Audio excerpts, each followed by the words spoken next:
Good evening, folks. I'm Ross Weaver, back again with another one of my Metal Gear Solid V Explained lecture series entries. This one will be number 17, where we're talking about 3 missions here, 34, 35, and 36. We're going to go through the extreme version of Back Up, Back Down, and Cursed Legacy. We'll talk mostly about that one. And then go back to 36, Footprints of Phantoms, Total Stealth. Now, since 2 of these are replay missions, we already kind of know the script for them, so you can go back to those previous lectures where I talked about those previous missions and get a lot of the same stuff here in this spot, but you'll have to kind of cycle the people out. And on that note, I wanted to talk a little bit more on the subject of the new snakes and new bosses that are in this formula, and I didn't quite make it clear enough in the last lecture. I didn't want to go too far into it. C2W is just, like I said, it's more of a symbolic introduction for the new snake. And since Solidus is kind of new now, it stands for him, but, well, let's just get into it. So really, the Solidus stuff for his role as Snake, we know started back in Liberia in the late 80s with Raiden. The Liberian Civil War started, I believe it was in 1989, and it was like Christmas, or the Christmas Eve 89. So that's probably where Raiden and Solidus first kind of got their start.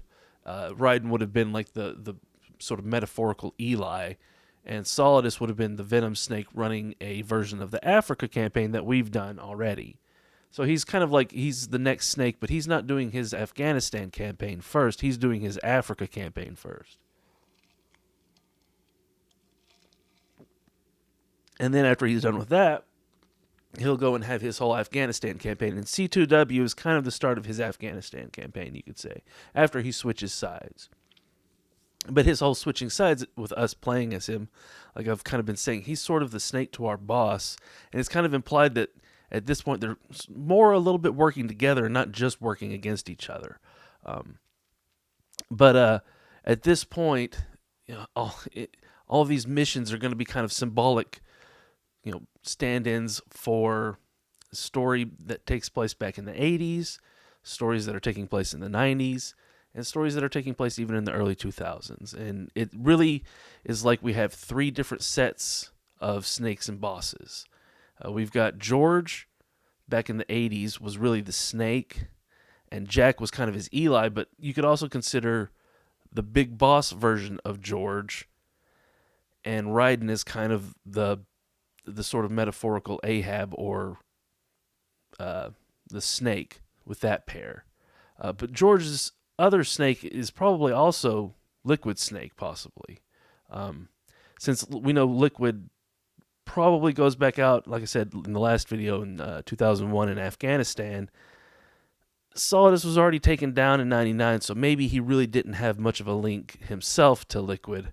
But a lot of the stuff that he sets up, I think, sort of is like the path that Liquid follows. But you've also got, like I said, Ricardo. Chico is another one who's also got his own older version of Chico as his sort of, another boss snake pair. Excuse me. But also at this point, both of those Ricardos are kind of both big boss at this point. They have been. And even though maybe they're not like currently acting in the role, it's like there's a sort of retaining of the boss, legacy after one leaves the active part of the role, I believe. But the other 2 that are involved in this are David and Eli. David, we know he really deployed back in 91. And I didn't go into this in the last video, but his stuff in 91, deploying in, I believe it was somewhere in the Middle East, kind of makes sense to me that he was probably involved in sort of the other side of the stuff that we're doing.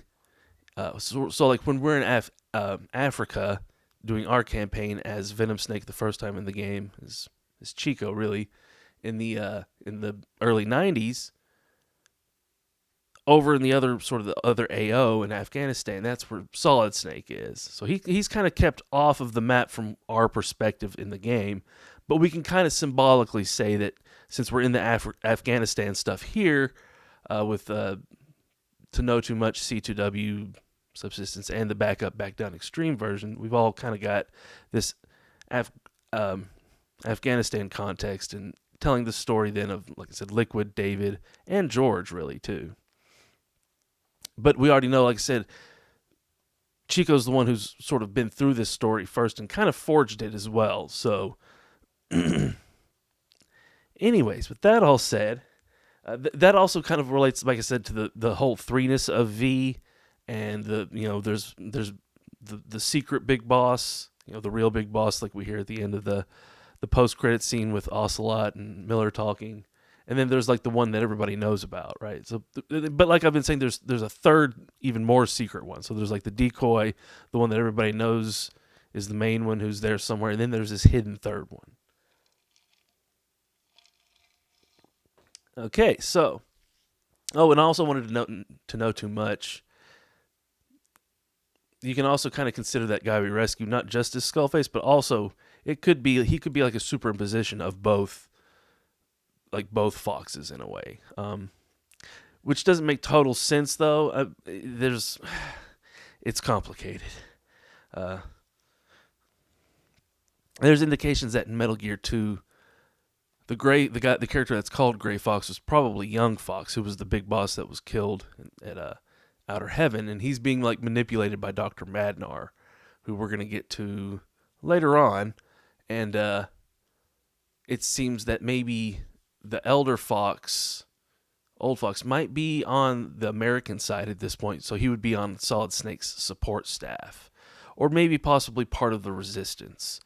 I haven't played Metal Gear 2, so I'm not going to get too much into that. Anyways, let's get to Mission 34. Back Up, Back Down, it's an extreme version of Back Up, Back Down, and in the extreme version of these missions, you don't get, there's a few different changes, but it's the same mission. You don't get reflex mode on extreme. The enemies also hit harder. There's a few other changes.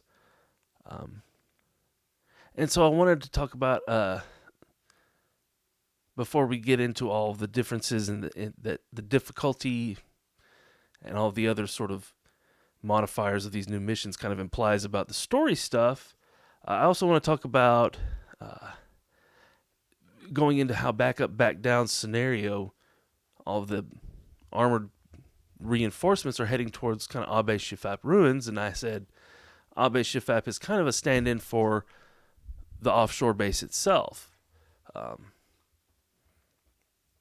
So in a way, it's like, Solidus's people that he's gone and done this new revolution with are based out of this metaphorical place that Aabe Shifap is standing in for, and he's in some adjacent area stopping them from sending reinforcements. So that's what we had going on back in Back Up, Back Down the first time we did it as Chico, but now we're kind of doing it as George, really. But you can also kind of think of this as like a symbolic retelling of maybe something that David had to do back in the early 90s in Afghanistan, while all the other stuff in Africa was also going on. I want to mention, and so Aabe Shifap itself is really kind of standing in for Zanzibar Land itself. This is kind of his base, and this is his stand that he's making after Outer Heaven has fallen. And really, Zanzibar Land is kind of serving, I think, like I said, to sort of wash more of the mutiny stuff. But also, since Solidus is the one doing it, it's kind of unclear as to how much liberty and sort of unilateralism he's taking with Zanzibar Land and what all's happening in this region here. And it might not just be, that he's doing this for his own reasons. He might be kind of being manipulated by this phantom of Big Boss that's going around too, So don't think of Solidus as just the bad guy here, because we're playing as him, and so it's like maybe there's more to it than that. We know there's all kinds of weirdness going on in Metal Gear 2 by the time they got there. But anyways, okay, so going back to also there's this mention of this the Congo War in the timeline happening starting in 96, I believe it was, the first Congo War. And then I think that's probably relating to what's going on in Africa while Solidus is here in Afghanistan. And so his Zanzibar Land is kind of metaphorically the Africa map now.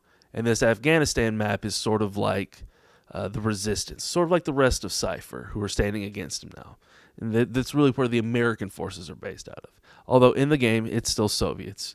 But you can think of them as like Soviet-speaking Americans. Anyways. But it goes back to what I said, Mission 30, about Skullface's speech as seeing everything in the game as sort of a placeholder, as just a symbol, really, or a place for a symbol. Anyways. This 1996 also, if we consider this as like the start of Solidus's campaign, really, as Big Boss, well, then 2005 is kind of 9 years later. That's the fall of, that's the whole Shadow Moses incident. And, they're going for Big Boss's body there. So that very well was probably Solidus's body, because he would be the Big Boss that died in 99 in Zanzibar Land that everybody's talking about. And so that's why there's this 9-year cycle repeating again from 96 to 2005. It ended previously in 95, and it started back in 86. And so it's going over and over again. And it doesn't start again on the year it ended. There's this year iteration, so it's really a 10-year cycle, but it's like a 9-year cycle of action with this 1 year kind of setup for the next stuff, possibly, or just sort of winding down of the previous stuff and the cover-ups and stuff like that. So the reason I think too that the previous mission was Subsistence, being that he had no support, George was probably stepping out on his own, kind of doing this stuff, and probably has to mostly steal most of the support that he starts out with, or and that's why I think in Back Up, Back Down, there's this idea of we're stealing all these things that are sent against us, and they're becoming our forces now, and it's just building up our own potential to make war, make more trouble. And I think that's, again, I think there's a story reason as to why there's these extra modifiers for this mission. So you could think of, if this is not just George, this is probably stuff that Eli and David also had to deal with, that makes them a little bit different than Ricardo, than Fox. The biggest note for me is that they don't get any reflex mode. I've equated before reflex mode with zero shift, and it's time slows down and you can still think at your normal rate and kind of move a little bit faster, even though everything still goes a little bit slower. That reflex mode is kind of like a zero shift, and Fox had it, but George and probably David and probably also Liquid don't seem to have it. They don't get reflex mode. So I think that indicates that they're, less superhuman-y and more just regular human soldier kind of stuff is being emphasized with these guys. And again, the Subsistence missions probably relate to them getting no support. They're doing what they're doing against all of the organization of Cypher, but they really have to do it alone, and they're not allowed to use all the support of Cypher systems and stuff like that in their own fights, in the same way that maybe we kind of did in the previous version of the cycle. And that whole support thing being kind of related to Artifice itself again. So it's like he's got George and David, it's like they have no zero shift, they have no support. On the extreme missions, since you take more damage and die quicker, it's almost like they have less damage resistance. You could think of it that way. Like they die easier. They're not as freakishly able to just absorb bullets. And also the total stealth missions, I think, kind of relate to how these guys didn't have any cover. As in, if they got caught and their face was seen, that would be catastrophic. It's not allowed to happen. So they have to avoid being seen, I think, during most of their missions. We know Solidus is George Sears, and he's the president, so this probably relates to how he had to keep what he was doing secret, essentially.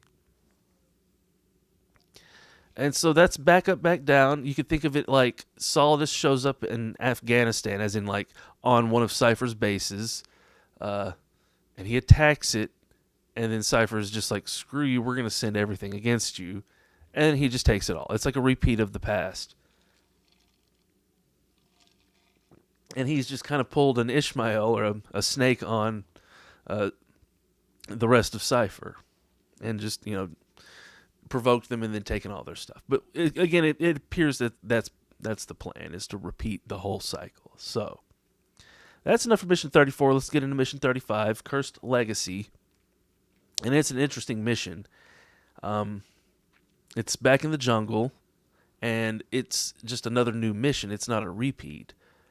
And so I think since it's not a repeat, this indicates that this is probably like a continuation of what the previous big boss, that would be Venom Snake as in Young Fox as in Chico, what he was doing, after his fall at Outer Heaven behind the scenes, while Solidus was sort of rising from his position as Snake into his eventual role as big boss at the head of Zanzibar Land. So what's going on in the jungle in Africa is we've got to go get a couple of containers. And that's literally the whole mission. If you just want to just run into the jungle and get the 2 containers and get out, that's really all you have to do. And so what's so important about these 2 containers is we're told it's Code Talker's research materials. And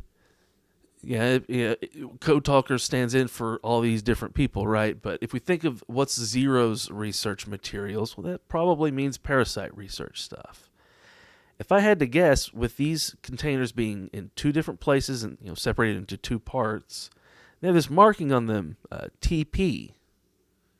And usually all of these crates have a marking on them as to indicate what's in them. It's a diamond or something like that. But these have TP written on them, and they're just white crates. Well, I think that stands probably for the Patriots or the Philosophers, as in the 2-part thing that we know of is the Philosopher's Legacy. So this is probably a symbolic securing of the Philosopher's Legacy after the fall of Outer Heaven. Essentially, Fox is securing the legacy. And you could kind of consider that maybe the legacy did probably pass to Solidus, but it seems like the whole Annunciation as big boss and then passing on to Skullface, and that part being your role next. It's almost kind of like Fox has been big boss, Young Fox, Chico has been big boss, and then he's sort of passed on to his role as Skullface. So really now, we're kind of really doing the stuff that Skullface was doing behind the scenes back in missions 1 through 30. That's kind of essentially what we're doing, I think. And so that implies that back while we were operating in Afghanistan, Skullface himself Old Fox was off in Africa, probably cleaning up, the rest of Naked Snake's base, that big boss's base, and getting the Philosopher's Legacy from there. And so now we're doing it. And it's going to continue on into the future. So I think these 2 containers are the stand-ins for the 2 parts of the Philosopher's Legacy. And that's why you have to secure them without them they're being stolen, being discovered by the other guards. You have to get away clean. And also, I think this whole mission is kind of a callback to Portable Ops. Essentially, it was the Portable Ops game that showed the Philosopher's Legacy really being secured by Ocelot and the Pentagon. I think you could consider this house kind of the mansion kind of a stand-in for the Pentagon in this mission, and it's like we're going and securing the parts of the legacy. Now, I want to let's see here. I want to mention how this mission, the way you do it normally, if you want to get all the mission tasks, you've got to go kind of backwards from the route you went from Mission 28. If you go in from the same way you started Mission 28 and run into the jungle the same way, that's the closest way to get to the containers, but if you want to get all the mission tasks done, that leaves you the longest route to run. So it's better to start at the other end and kind of come backwards from the way you were doing it in Mission 28. Which I was saying in that video kind of runs the direction of the river, and it's kind of, I think, the right way to do it. And if you consider when you start, you'll cross that first bridge, kind of like a virtuous mission bridge, and then go, also like the prologue bridge, and then you go into the house. Oh, and also before you get to the house, really, one of the other mission tasks is to pick up a diamond that one of the ravens has taken and dropped in the middle of a bunch of dogs, a bunch of African wild dogs. So it's literally a Diamond Dogs reference, and the ravens, and all of that. So I think that's just supposed to clue you in again. The self-reference is here, the Philosopher's Legacy is here because you yourself kind of are. Venom himself is kind of related to the Philosopher's Legacy. Fox, I think, literally, like I said in the videos, carries all of the Cobra's DNA in his own DNA. So he kind of is the legacy in a way. And that's why the diamond around the dogs with the ravens in the air is kind of a self-reference. So then once you run over the bridge and you get to the place, there's this soldier inside that you need to Fulton for, I think it's just for a mission task. But you also have this other mission task related to identifying him. And it's kind of a tricky, it's another one of the troll mission tasks. It says that you need to gather the intel file and pinpoint the soldier's location. Well, there's an intel file out in the jungles in a tent. There's this 3-shelf unit with intel on the bottom shelf of it, which is a really weird place for intel to be in this game, but it's there. But that intel file alone won't identify the location of this soldier and won't complete the mission task. The other intel file you have to get is in the same room as this soldier that you're having to go get. It's in the main kind of radio room, on the main ground level floor of the mansion. You can just go in the front door, that one that's got like the little stairs, and you go up in the door. And he's just sitting in there, and there's the radio on one side, and then on this table on the other side of the room is this intel file. This guy seems like another snake, essentially. It's like he's, with the intel file identifying him in 2 places, and the self-reference being here, and him, I think, also being dark-skinned, relates back to the guy who was the head of the CFA column at Nova Braga Airport, who was like another U. He also kind of relates back to the Spetsnaz guy back in Mission 3, who's like another U. I think this guy's kind of like another snake, essentially. And that's why the intel files concerning his identity, and it's in 2 different places, and it's kind of a troll thing, But I think we're still kind of playing as Chico here, possibly. Since we're securing the legacy. But it could also be Solidus.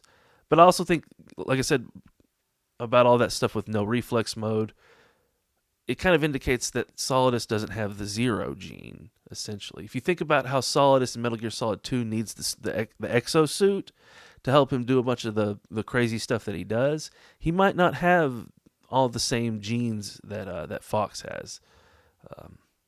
But that's a whole nother deal.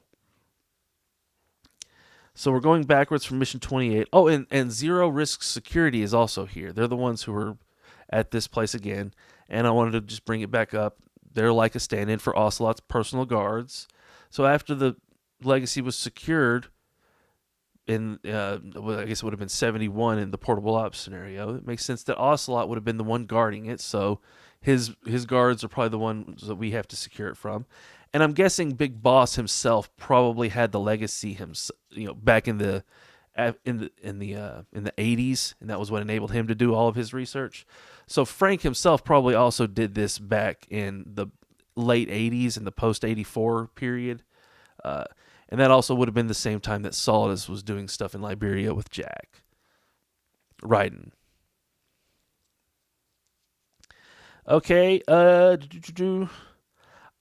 and so there's this way to kind of compare Venom to Ocelot in a way, since we're the ones going and securing the Philosopher's Legacy, and we saw Ocelot do it in Portable Ops.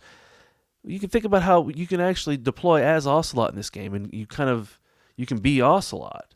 And so I think this is kind of another way of hinting that Venom is also a symbolic way of speaking of Ocelot. I think a lot of the stuff that Venom does is kind of influenced by Ocelot. And maybe isn't even stuff that he was the first person to do. Chico's whole journey might have been something that Ocelot had to go through himself back, who knows when, back in the 40s or 50s after his birth, when he was in Russia, and maybe, provide some context as to how he's a major at such a young age by 64. But also in that whole same vein, I wanted to, with the dogs, Diamond Dogs being a self-reference, who trains Dee Dee is Ocelot, actually. And Dee Dee's kind of like a symbolic you, in the way that all of the buddies are kind of like a symbolic other you. Like Quiet is you, Dee Dee is also you, D Walker is kind of like you as well, D Horse is kind of you. So the way that Ocelot's training Dee Dee kind of implies that Ocelot's training us. And like I said, I think Ocelot and Miller are both kind of lying to us, and Code Talker and others are all kind of lying to us this whole game to condition us for certain stuff. I'm going to try and speed up from here because I know the light's fading. This video is going to look kind of grainy, but anyways. So that's about it for mission 35. Let's move on to 36. It's a Footprints of Phantoms Total Stealth. So this is probably now Solidus has gone to the land base and he's causing problems. He's gone out to the sea base and done some stuff, and he's established his Zanzibar Land. And now it's like his Zanzibar Land is probably somewhere in Africa. I'm sorry, in Iraq, up near the region we know it's kind of near. And he's kind of dealing with stuff in the metaphorical South Africa region near Outer Heaven. So he's over here in the Angola, in the Congo. The Congo, the context of the Congo War is kind of still on here. And Mission 35 is also, it's probably literally depicting events happening in, I want to say like 96 or 97. Probably 96 though, because 35, yeah, probably 96. It's probably still like the immediate aftermath, maybe early 97, but it's probably still kind of the immediate aftermath of the fall of Outer Heaven that we're seeing here. But it's like, so this stuff in Mission 36, it shows us that Solidus is just, again, he's doing a repeat of what we've done, which also was the really first done in 75 to 77 by Frank in Rhodesia. It's another repeat of he's tracking down all of this stuff that the Patriots have been doing with all of their technology, and they're wanting to add their context to everything. All the stuff that he's still fighting against in Metal Gear Solid 2, I think he's kind of starting to fight against it really here as his, this is, like I said, it's probably 97 as Big Boss, and his snake might have been either or might have been a Solid Snake. Probably not, though. It probably was more of he had his own sort of Eli, like Jack, that he was dealing with. And his skull face is really young Fox, is really Chico. And on that note, I also wanted to say, think of Chico's name. It's Ricardo. Well, Ricardo is kind of just a Spanish version of Richard, right? And what's another version of Richard? It's Dick, which I think is kind of funny. But also, it being another version of Richard is, I think, a reference to Richard Ames, because that's one of his roles that he plays in Metal Gear Solid 2. And I think it's really old Fox that's playing Richard Ames, because during that whole conversation with him, you can hear with the directional microphone Johnny Sasaki in one of the bathrooms having an issue. And I think that's after Stillman's death, he becomes Johnny Sasaki again, and that's why he's having all of the stomach issues. He's got to get back to his cover, essentially. But with that said, all the rest of the stuff that I said back in Mission 15 about Footprints of Phantoms is really just, it's more context here. It's just the same thing that's happening again. And Solidus is kind of our big boss now, and Chico's kind of become Skullface, and there's a new Eli on the scene, and that's Raiden. And David and Liquid are kind of, they're out there, but they're sort of probably still on the other side of this equation that we're seeing at this point. And we'll get to maybe some of their stuff later, way later on. I think probably missions 47 through 50 kind of deal with some of them. But and again, that's for the future. So with that said, I think that's it for these 3. I've got more notes. I've gone back and made notes for missions 37 through 39 as well, and I'm gonna carry on and do probably notes for missions most of the 40s. I may take a little bit before after this video to start releasing more. I'm going to slow down a little bit. I know I've been doing these kind of fast because it's just fun to talk about this stuff. I get bored and I'm just sitting around. I got nothing to do. I'm like, heck, let's talk about Metal Gear some more.